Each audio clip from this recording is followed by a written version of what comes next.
Hello and welcome back to another video. Today we're going to talk about Trigun Badlands Rumble, which is an action sci-fi movie with cool characters and breathtaking action sequences, so let's get right into it. The film starts with the featuring of a hulking thief known as Gasback, who's staging a large-scale bank robbery along with his 3 henchmen. The employees of the bank end up becoming their hostages. Gasback punishes his subordinate for stealing items from a hostage as it's against the ethics of the robbery. Amongst the hostages, a man talks about how they're lucky as it's only Gasback robbing them. If Van the Stampede, a legendary villain, happened to loot them, then they'd be dead after making eye contact with him. They use powerful explosives to blow up the traps and big locker of the bank. After loading the money in their cargo, Kane, a henchman of Gasback, shoots him in the face. Gasback's henchmen turn against him as they're sick of the increasing danger and how their boss is always using the money for the next job, so they're going to kill him and retire to a life of luxury. Just when Kane's going to kill him, his gun is suddenly knocked out of his hand. Gasback quickly recovers and proceeds to brutally beat him to a pulp, holding the pleading man at gunpoint. Gasback plans to pay him back by killing him for disgracing the robbery. But before he can do this, Vash appears from a counter, stuns the robbers with his bizarre behavior, and starts crying over the fact that they ruined his donuts. We come to know that Vash was one of the hostages. He struggles with Gasback, demanding a replacement donut, allowing the henchmen to escape with both the money and their lives. The police arrive and surround the building. Meanwhile, the hostages come to know their savior is Vash, also known as Humanoid Typhoon. Gasback wonders why Vash would save even the robbers, while he replies that it's better to be alive. Gasback escapes the police using numerous explosives as cover. An unspecified amount of time later, Vash comes across a newspaper with a piece of news that says he was the mastermind behind the robbery, much to his dismay. 20 years later, Gasback's former henchmen are living a life of ease. However, their luxury life turns into a living hell when Gasback returns and takes revenge on one of them. He destroys his casino, forcing him to take refuge elsewhere. On the other hand, Kane has become the mayor of Markar City under the name Kepler. He's built a huge revolving statue of himself with the robbery money. Fearful that Gasback will come for him, Kane insures the statue for $5 billion. This results in Millie and Merrill, the insurance agents, coming to the city to prevent the disaster from happening, as their company would go bankrupt in this case. Upon entering the city, they meet some rogue men trying to flirt with them, but they back off after witnessing the huge machine gun carried by Millie. They find the city bursting with bounty hunters and learn from the marshal that Kane has hired bounty hunters instead of bodyguards to deal with Gasback's invasion. This upsets Merrill, who realizes it will be very difficult to protect the statue in case a battle breaks out between bounty hunters and Gasback. Elsewhere, on a sand steamer, Vash and numerous other passengers, mostly bounty hunters, are traveling to Markar City. On the ship, 2 rogue bounty hunters pick on a pretty girl named Amelia. Just when the fight's about to get really dangerous, Vash steps in and ridicules the offenders with his silly tricks. Amidst his tricks, Vash saves Amelia and the other passengers. As a punishment, the crew members of the ship throw the offenders out of the ship along with their luggage. They try to apologize, but it's all in vain. Vash ends up following her because of his habit of chasing pretty girls. Amelia is annoyed by his childlike advances on her. He touches her hand, leading her into further trouble because she's allergic to foolish men. Meanwhile, Gasback has recruited the skilled warrior Wolfwood as his bodyguard. Despite having good intentions, he ends up serving Gasback because he once saved him from dying. Wolfwood has a contract with him and he must escort him to the house of the mayor of Markar City. On the other hand, 2 girls from the insurance company reach the house of the mayor.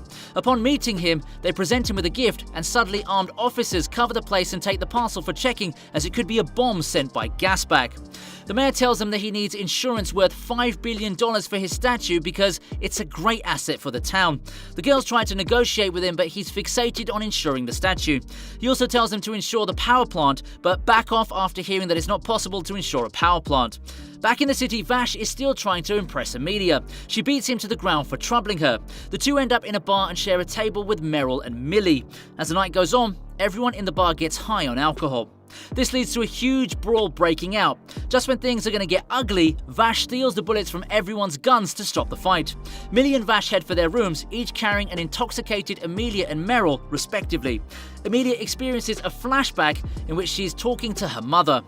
Her mother brings in a suitcase and says it has a secret in it which will tell her the future. However, her mother falls ill. On her deathbed, she tries to tell her about the case but fails to do so because of her serious condition. As everyone sleeps, Gasback attacks and destroys a factory owned by Gasback's second henchman, forcing him to stay with Kane. Wolfwood's magnificent weapon called Cross Punisher is revealed in this fight. Gasback uses his electronic arm capable of generating powerful electric shocks. He wipes out the entire fleet of robots by using these electric shocks. Word spreads that the attack on Marka City is only a hoax, and everyone starts to leave. Amelia is leaving and Vash begins to follow her, but suddenly stops despite knowing that Gasback will attack this city for sure. He wanted to keep her away from the danger. Amelia becomes suspicious of him and asks him to reveal the truth. During their conversation, Gasback arrives early in the morning, stating the robbery will be quite the show. The bounty hunters, still hungover from the night before, serve as minor annoyances as Gasback plows his way through the city. Upon reaching Kane's doorstep, he's briefly halted by Vash. Wolfwood distracts Vash long enough for Gasback to enter the mansion.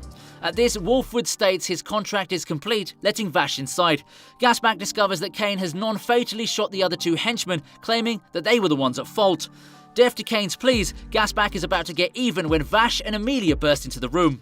Vash hopes to settle things peacefully, but Amelia wants Gasback dead. Vash ends up putting his finger in Amelia's gun to stop her from firing.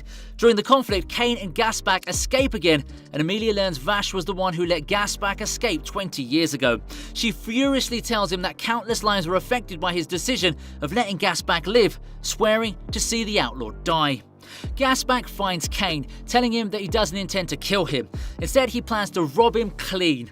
He sets off a series of explosions that remove the town's light bulb-like power plant from its cradle.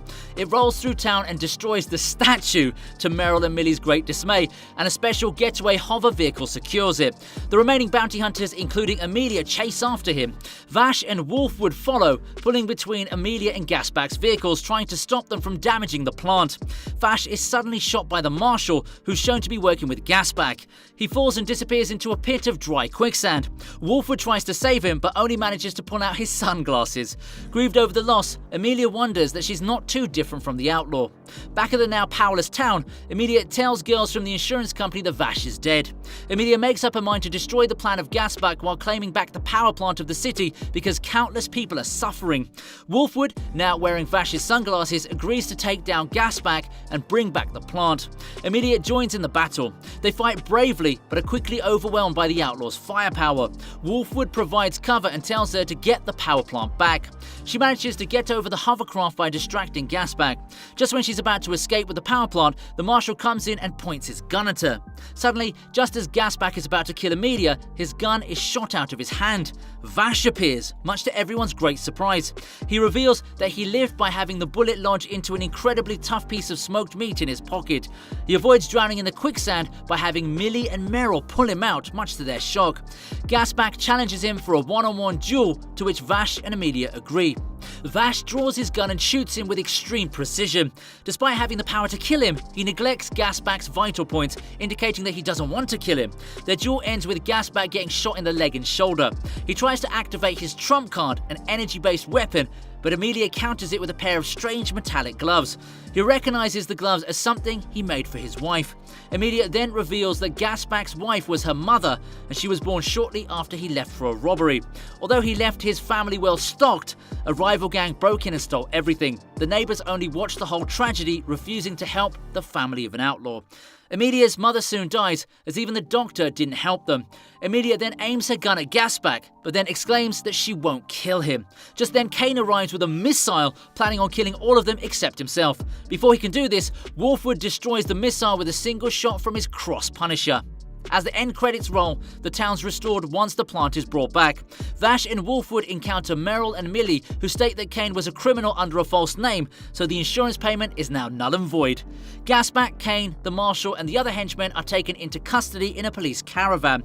Amelia is watching them from a distance, looking on as her father stares thoughtfully out of the cell window. Gasback experiences a flashback in which he's leaving for the robbery and asks his wife to come with them, but his wife refuses to go with the robber. However, she accepts the suitcase given by him, hoping to meet him again in the future. Vash and Wolfwood are then seen still walking, discussing the recent events. Wolfwood brings up the point that if Vash hadn't saved Gasback 20 years ago, Amelia would never have been born. A newspaper clipping then blows into Vash's face, and upon reading it, it says that they're going in a new direction. Wolfwood sees that the paper says the Dodongo brothers have escaped from prison and learns that Vash may have something to do with them. So, that's it for today's video. If you liked the video, give it a huge thumbs up and subscribe to the channel for more anime recaps. Farewell until the next video.